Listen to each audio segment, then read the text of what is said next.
CMRL Exalogic ഇടപാടുമായി ബന്ധപ്പെട്ട enforcement directorate അന്വേഷണത്തിന് ഹൈക്കോടതിയുടെ സ്റ്റേ ഇല്ല.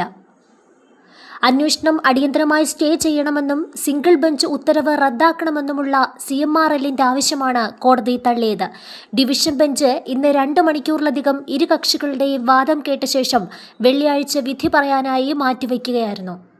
ഉത്തരവ് വരുന്നതുവരെ EDയോട് തുടർ നടപടി പാടില്ലെന്നും അറിയിച്ചിട്ടുണ്ട്.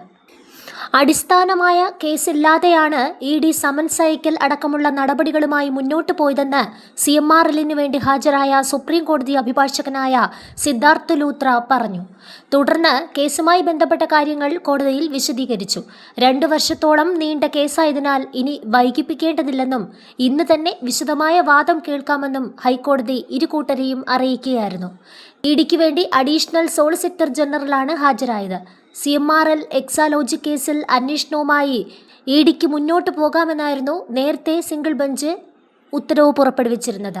ഈ ഉത്തരവ് സ്റ്റേ ചെയ്യണമെന്നും അന്വേഷണം നിർത്തിവെക്കാൻ അടിയന്തരമായ ഉത്തരവ് പുറപ്പെടുവിക്കണമെന്നുമാണ് CMRL ഹർജിയിൽ ആവശ്യപ്പെട്ടത്. ഒരു FIR പോലും ഇടാതെയാണ് EDയുടെ അന്വേഷണമെന്നും അധികാര പരിധി മറികടന്നുകൊണ്ടാണ് ED അന്വേഷണം നടത്തുന്നതെന്നും CMRL വാദിച്ചു.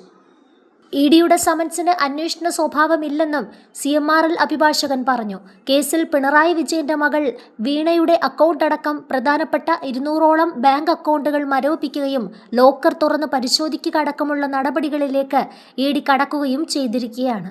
വളരെ വിപുലമായ മാനങ്ങളുള്ള കേസാണിതെന്നും വിശദമായ അന്വേഷണം ആവശ്യമുണ്ടെന്നും EDക്ക് വേണ്ടി ഹാജരായ അഡീഷണൽ സോളിസിറ്റർ കോടതിയെ അറിയിച്ചു.